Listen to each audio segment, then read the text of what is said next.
I enter the grand ballroom of the Elysium Resort and immediately wish I hadn't come. Chandeliers drip crystal light across the marble floors, and wealth whispers through the room in hushed tones of respect. Ethan's hand finds the small of my back, steadying me with the gentle pressure of his palm. "Breathe," he whispers, his surgeon's eyes assessing me with clinical precision. "We've earned our place here." Jasper tugs at his bow tie. "Mom, this thing is trying to choke me." I kneel, adjusting the offending fabric with a smile. "Just for a little while, buddy. Remember our behavior just now." Pool. After the reception, the crowd parts briefly, and my heart stops. A familiar profile catches my eye. The slight tilt of her head, the way she leans forward when she laughs. I haven't seen that gesture in 11 years, but my body remembers it instantly. The bride tips her champagne flute in a toast, and our eyes meet across the room. "Sarah, my sister." The champagne flute trembles slightly in my hand, the only outward sign of the earthquake happening inside me. I hadn't recognized the name Adrian Smith on the invitation. I hadn't made the connection. I assumed Sarah was still using our last name, Belmonte. Her sigh cuts through the background chatter like a blade. Heads turn. The music continues, but a bubble of silence forms around us, stretching across the room. Behind her mother's face, the color fades and then returns to an angry red. My father moves protectively toward Sarah, his broad shoulders creating a barrier between us, just as he has done throughout our lives. "What are you doing here?" My mother hisses loud enough for the nearby guests to turn with curious eyes. The familiar shame rises in my throat for a moment. I'm 21 again, standing in the rain with a suitcase, homeless and alone. Ethan steps forward. His voice is firm but measured. "My wife is a guest. She's the CEO of Viridian. We were personally invited by the groom." The name Viridian ripples through the group of nearby medical professionals. I hear whispers. I see recognition dawn in their eyes. "CEO." A woman in a burgundy dress turns to her companion. "This is Serena Belmonte."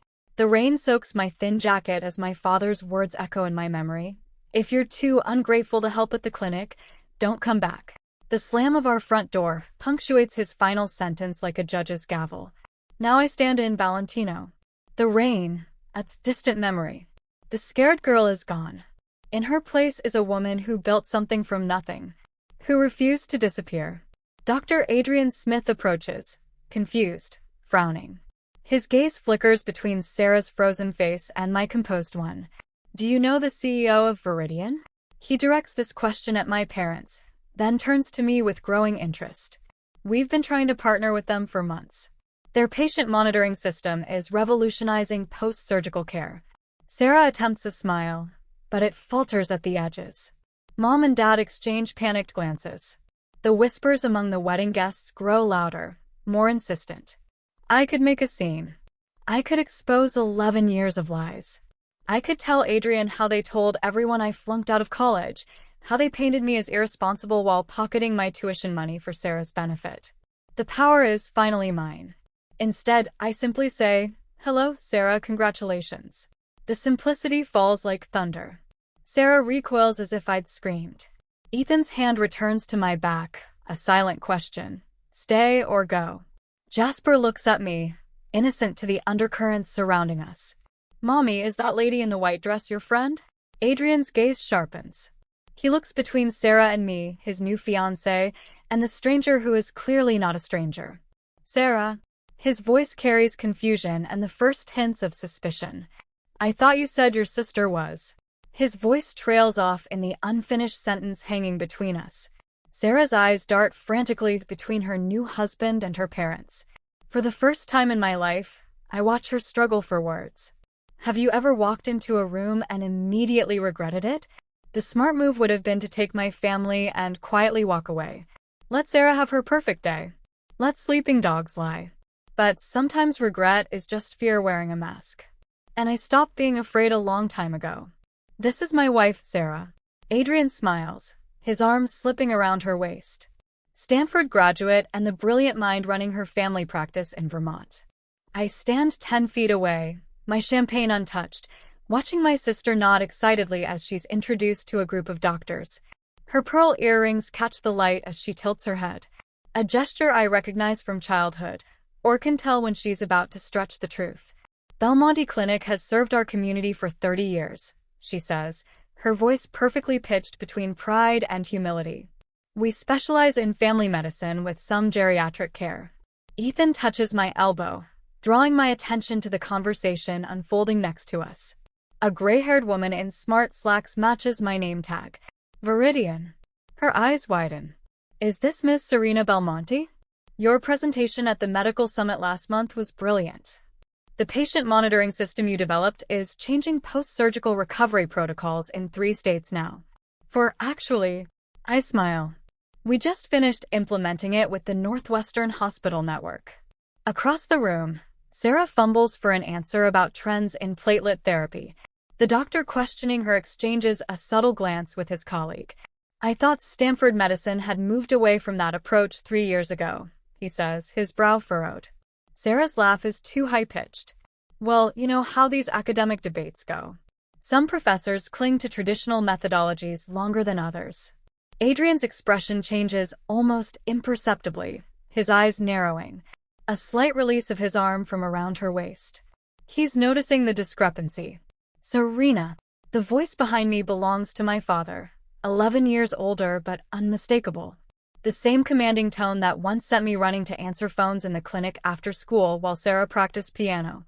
You need to leave, he says, positioning himself between me and the rest of the room. You're ruining Sarah's day. Ethan stiffens beside me, but I place a firm hand on his arm. I was invited by Adrian, I say, my voice low but firm. Maybe you should explain why this bothers you. My father's face brightens. The expensive suit he wears does nothing to disguise the man behind it, a small-town doctor whose authority is limited to the confines of his own practice. Don't play innocent. You showing up like this, showing off your whatever company you claim to run. Ethan steps forward, every inch the Harvard-trained surgeon. The Medical Technology Conference in Boston last month featured your daughter as the keynote speaker. Your monitoring systems are in 27 hospitals across the country. A nearby guest turns, clearly recognizing the company's name. Across the room, my mother hovers near Sarah, desperately trying to steer Adrian's colleagues away from me, her hands fluttering like panicked birds. Too late. Connections are already forming all over the room. Medical professionals recognizing my name, making connections. Jasper tugs on my hand. Mom, can I have some cake now? You promised. In a minute, honey. Jasper looks past me, eyes fixed on Sarah. Is that lady your sister? Does she go to Stanford like you did? Walter's face drains of color. Before he can answer, Jasper continues innocently. You showed me your old college pictures. The red buildings were beautiful. Sarah walks over, Adrian at her side. His face freezes at Jasper's words. Stanford, Adrian says, looking between us. Did you go to Stanford too, Serena? Class of 2014. I answer Adrian's call simply. A distinguished cardiologist, based on their conversation, turns to Adrian. Didn't you know your wife's sister was Serena Belmonte? Her work on predictive algorithms for post-surgical complications is revolutionary. Northwestern Medicine has reduced readmission rates by 22% using its systems. The weight of 11 years of lies settles visibly on Sarah's shoulders. She takes Adrian's arm, but he pulls back a little, his attention now fully on the professional conversation going on around me. I remember it like it was yesterday. Rain patters against my dorm window as I stare at my bank statement. The numbers don't add up. My college fund has been depleted, transferred to an account I don't recognize. That same day, a package arrives from Sarah with photos of her spring break in Cancun, the trip I couldn't understand how our family could afford. I shake off the memory, focusing on the present. Adrian pulls Sarah aside, their heated whispers visible from across the room. His face reflects growing confusion, then disbelief. Then something harder as she grips his sleeve. You told me you graduated from Stanford, he says, his voice rising enough to carry. I went there. I never heard your name mentioned by any of the professors. Sarah's answer comes frantically. It was mostly remote learning, a special program they had for. Stanford Medicine doesn't offer remote degrees. Adrian's voice went cold.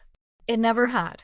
The color drains from Sarah's face as she realizes her carefully constructed life is beginning to crumble. Her eyes dart around the room, landing on mine in despair. Adrian steps away from her, straightens his tie, and turns. With deliberate steps, he crosses the ballroom, away from Sarah, straight toward me. Behind him, Sarah's pleading eyes follow a drowning woman watching her last lifeline slip away. Adrian guides me away from the crowd with a gentle hand on my elbow. His fingers tremble slightly against my skin, the only indication that the level-headed doctor is shaken. "Let's find somewhere quieter," he says, his voice steady, but his eyes returning to where Sarah stands with my parents, their heads bent together in urgent conversation. We settle into a small alcove at the edge of the ballroom, 2 plush chairs, a small table between us. The soft lighting casts shadows across his face, highlighting the sharp angles of confusion etched there. "I apologize for the awkwardness," he begins, adjusting his bow tie. His words trail off, unsure how to frame the chasm of questions between us. "Didn't you know Sarah had a sister?" I finish for him, keeping my voice neutral. Adrian's eyes widen. "She mentioned a sister once, but she said you dropped out of college after a semester, couldn't handle the pressure, and disappeared." The old wound throbs, but I don't back down. Years of boardroom negotiations have taught me to maintain my composure, even when I'm bleeding internally. "I graduated summa cum laude," I say simply, working 3 jobs. 3 jobs. His brow furrows. Mornings at 1, late nights at coffee shops, hospital reception, weekends at a call center. The memories come flooding back. The bone-deep exhaustion, falling asleep over textbooks, the relentless push forward. I kept myself in school part-time, with no family support. Each word falls like a stone between us, ripples spreading outward. Adrian's expression changes from confusion to calculation, the surgeon's analytical mind reevaluating everything he thought he knew. "Stanford?" he asks. I shake my head. "Community college first, then state university." "I couldn't afford Stanford after I found out my college fund had been..." I trail off, choosing my words carefully. "Reallocated to Sarah's education," he finishes, the pieces falling into place. The ballroom around us blurs as memories come flooding back. Sleeping on my friend Cinch's lumpy couch for 6 months, showering in college when River's boyfriend kicked me out, eating ramen noodles for weeks straight to save up for textbooks. The humiliation of asking professors for extensions because I couldn't stay awake after 3 shifts. "The hospital where I worked at the front desk," I continued, "is where I met Ethan. He was a resident at the time.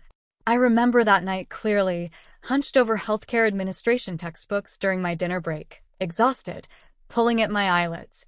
Ethan stopped by my desk, curious about the intricate diagrams I had sketched in the margins. "Do you understand Kellerman's theory of patient flow?" he asked in surprise. "It's flawed," I said without looking up. "The bottleneck isn't the admissions documentation requirements between departments." He pulled up a chair, and we chatted until my break ended. The next day, he brought coffee and questions about my ideas for streamlining patient monitoring. Within months, we were developing the prototype that would become Viridian's cornerstone product. Adrian leans forward. "What about Viridian? Sarah mentioned you worked in an office somewhere." I can't help the small smile that touches my lips. "We started in our apartment 7 years ago. Last quarter's revenue was just under $500 million. Across the room, I see my parents flanking Sarah like sentries. Walter paces in small circles, his face flushed with anger, while Vivian grips Sarah's arm, her knuckles white with tension. They cast frantic glances our way, whispering urgently. "They'll try to separate us soon," I say quietly. Adrian follows my gaze. They look worried. Ethan approaches us, his phone discreetly placed at his side. I recognize his strategy of documenting behavior while appearing casual, a protective measure we've learned from years of navigating hostile business environments. "Everything okay here?" he asks. His surgeon's eyes quickly assess my well-being. "Just catching up," I reply, gratitude warming my chest. The man beside me, steady and bright, can grab me, because I'm not like my family's convenient narrative. "Serena." Vivian rushes toward us, her voice high as a bell. "Adrian, there's someone at London General dying to meet you." His eyes slide over me as if I were invisible. A familiar sensation. Adrian stands his ground. In a moment, Vivian. Serena and I are having an important conversation. My mother's smile hardens. Always the attention seeker, aren't you, Serena? She turns to the nearest group of guests. She was always jealous of her sister's accomplishments. The statement hangs in the air like acrid, choking smoke. Several guests shift uncomfortably, their eyes darting between us. I remain seated, my face straight and composed. Ethan's hand rests on my shoulder, a silent anchor. A moment later, I walk to the bathroom and, to no surprise, find Sarah there. She's reapplying mascara, her hands shaking. Our eyes meet in the mirror. "Why are you doing this to me?" she demands, her voice breaking on the last word. I wash my hands slowly, deliberately. Doing what exactly? Ruining my marriage? Making Adrian question everything. Tears stain her carefully applied makeup. "I'm not doing anything," I reply softly. "I'm simply existing." Sarah slams her mascara wand down on the marble counter. "You should have stayed out." For the first time, I see the fear behind her anger, the terror of a house of cards beginning to crumble. "They told everyone you were a quitter," she continues, the words tumbling out like a confession. "That you couldn't handle responsibility, that you were. And yet here I am," I interrupt, "dealing with so much." When I emerge from the bathroom, my composure is intact. I return to Ethan's side, to the warmth of his hand meeting mine. Sarah follows minutes later, her makeup freshly applied, but something essential has shattered behind her eyes. I notice immediately the subtle change in the room. Wedding guests gradually moving toward us, drawn by genuine curiosity. A neurosurgeon discussing patient monitoring innovations with Ethan. A hospital administrator handing me her card. "Your post-operative monitoring system has reduced our complication rates by 30%, she tells me. "We'd love to explore expanding your implementation." Adrian stands beside me, listening intently to the conversation, asking insightful questions about Viridian's technology. His new bride hovers in the periphery, oblivious. Father approaches, shoulders squared for battle. "Adrian," he interrupts loudly. "This is Sarah's wedding. Let's focus on her accomplishments." The silence that follows fills the room like water drowning out everything else. All eyes move between Adrian and Walter, then to Sarah, whose smile spreads across her face. No one speaks. No one needs to speak. Sometimes silence holds more truth than any words could ever express. I hand my half-empty champagne glass to a passing waiter and check my watch. We've stood there long enough. Ethan catches my eye from across the room, where he's disengaging from a conversation with an enthusiastic orthopedic surgeon. His slight nod confirms that we're on the same page as always. "Are we leaving now?" Jasper tugs on my hand. Hope lights his eyes. "Time for the pool." "Yeah, buddy. Just one more thing." I pull a small cream envelope from my purse. Inside is a certificate for Viridian stock. It's not life-changing money, but enough to make a statement. This is who I am now, not the desperate girl they threw away. Ethan joins us, his hand finding the small of my back. "Almost ready?" I scan the room for Adrian. The poor man deserves some courtesy on his wedding day, even if his in-laws don't. We find him near the bar, watching Sarah with an expression I recognize all too well, the first hints of doubt creeping into what should be certainty. My sister works the room with matter-of-fact charm, but I notice now how she flinches slightly when medical terms enter the conversation. How quickly she redirects. "We're leaving," I tell Adrian, offering the envelope. "Congratulations again." He takes it with genuine warmth. "Thank you for coming." His eyes flick to my parents, who hover nearby like vultures circling wounded prey. "I appreciate the invitation," I say seriously. Closing this chapter matters more than I realized. Adrian steps closer, his voice trailing off. "I'd like to visit Viridian someday. Professionally." Our eyes meet, understanding passing between us without words. He may not know everything, but my assistant will take care of everything. I offer my business card, aware of Sarah watching us, her smile cracking at the edges like old china. Vivian glides toward us, her social armor firmly in place. Serena was always so driven. she tells a nearby guest with calculated lightness. Of course she had advantages we couldn't give Sarah. The blatant reversal of the truth would have stung me once. It's almost comical now. What were those perks, Mrs. Belmonte? Ethan asks innocently. The 3 jobs while supporting herself in night school, or sleeping on friends' couches after you took her tuition money? His mother's face hardens, but a group of Adrian's classmates have moved closer within earshot. She reads the situation, recalculating. Jasper looks at me, confusion clouding his face. Aren't these people your family, Mother? Mother. The question silences everyone within earshot. Simple, direct, unintentionally devastating. I kneel down to his level. They're family, friends. Family is different. Walter chooses this moment to lean in closer, puffing out his chest the way he used to when I was young and easily intimidated. You can't just come back into our lives. And I'm not interested in coming back into anything. My voice cuts through his bravado with silent finality. I'm not here to expose you or reconcile with you. I've built my own life, which is exactly what you forced me to do when you showed me the door.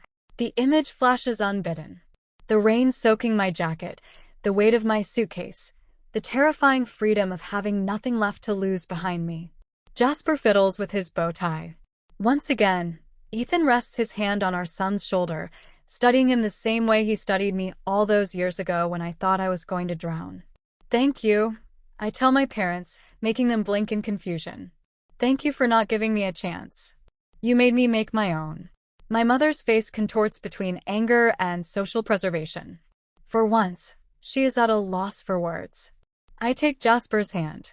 Ethan matches our pace as we leave, unhurried, dignified, complete. No dramatic statements, no tearful scenes, just the quiet power of leaving whole. Whispers follow us like gentle rain. But unlike that night 11 years ago, they don't touch me. I've built an umbrella of accomplishments that protects me from their storms. In the lobby, Jasper breaks free and twirls with childlike glee. Time for the pool. 10 minutes to change and I'll meet you there, Ethan tells him, ruffling his hair. As we cross toward the elevators, I catch our reflections in the polished marble wall, a family of 3, solid and connected. Behind us, through the doors of the ballroom, I catch a glimpse of Adrian watching us go, then turning back to his new bride with new questions in his eyes. Some weddings mark beginnings. This one marks an end, the final release of expectations I never had to live up to, approval I no longer seek, and pain I refuse to carry on. Jasper presses the elevator button with eager determination. Let's go. Yes, let's go indeed. Sunlight streams through the floor-to-ceiling windows of my office, casting long shadows across the polished concrete floor. A month has passed since Sarah's wedding, but the memory still lurks in the corners of my mind like a half-forgotten dream. I scan London Memorial's partnership proposal. An 8-figure contract is spread out on my desk. Viridian's patient monitoring system reduced post-surgical complications by 42% in its trial. Numbers don't lie. Numbers don't play favorites. My assistant Lisa's voice crackles over the intercom. Dr. Adrian Smith is here to see you. My pen pauses on the paper. I haven't spoken to my sister's husband since that night. Show him in. Adrian enters like a man carrying an invisible weight. His shoulders hunched forward, his suit jacket crumpled at the elbows. Dark circles shadow his eyes. Thank you for seeing me without an appointment. He stands awkwardly until I gesture toward the chair in front of my desk. Coffee. I offer. He shakes his head. I can't stay long. I hope. Experience has taught me the power of silence. I've consulted a lawyer about annulment possibilities. The words fall like stones. Everything Sarah told me was fabricated. She never went to Stanford. She never ran your parents' clinic. She's the receptionist. I take this in without surprise. The lies have always been there, waiting for someone to notice. I'm sorry to hear that, I say, and I mean it. Her parents made her the face of their clinic while his voice trails off as he runs a hand through his hair. The billing practices at their clinic. They've been billing Medicare for procedures never performed, using deliberately outdated codes. Sarah helped them do it. The revelation hits like a slap, not because it's shocking, but because it confirms suspicions I'd buried years ago. I didn't want to drag you back into this, Adrian continues. But when I started digging into Sarah's past, I found patterns, discrepancies. Her name kept popping up in old clinical records and then disappearing completely 11 years ago. The horizon beyond my window shimmers in the summer heat. I built this view from scratch while they built their lives on invention. They used my college fund for Sarah, I say simply. When I confronted them, they told me I wasn't Stanford material anyway. Adrian shudders. The irony is, I never wanted to be a doctor. I wanted to improve medical systems, make them more efficient and accurate. You did, Adrian says, looking around my office. Viridian is transforming post-surgical care nationwide. A quiet period falls between us, comfortable in its honesty. The clinic is under investigation, he finally says. I submitted anonymous information to the appropriate authorities after discovering the extent of the fraud.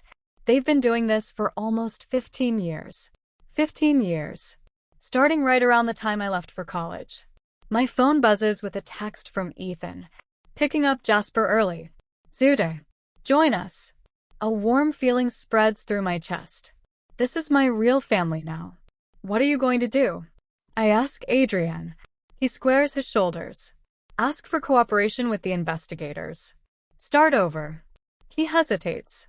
I came to apologize for my unwitting role in reconnecting you with your past, and to ask if you plan on getting involved in the investigation.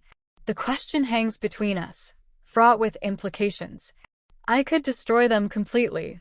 A phone call from the Viridian CEO to the Medicare fraud investigators would speed things along. No, I finally say. I've built my life separate from theirs. I intend to keep it that way. Relief washes over his face. Thanks for seeing me.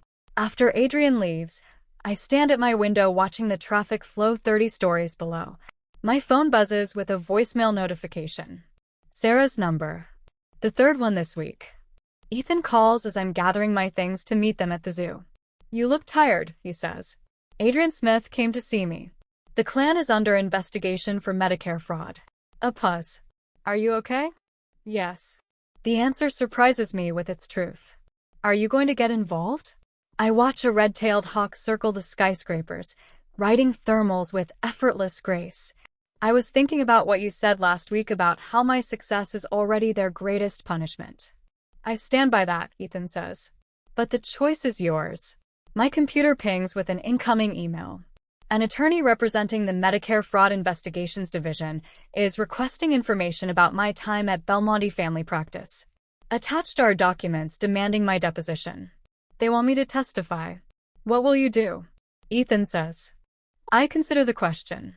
Part of me wants to delete the email, refuse the request, let whatever happens to them happen without my fingerprints anywhere near it. Another part remembers the patients who trusted them. Elderly men and women whose Medicare benefits were stolen. I'll send them copies of the original clinic records from when I worked there. I decide. Nothing more, nothing less, just the facts. I'm proud of you, Ethan says. My phone buzzes again. Another voicemail from Sarah. Her third today.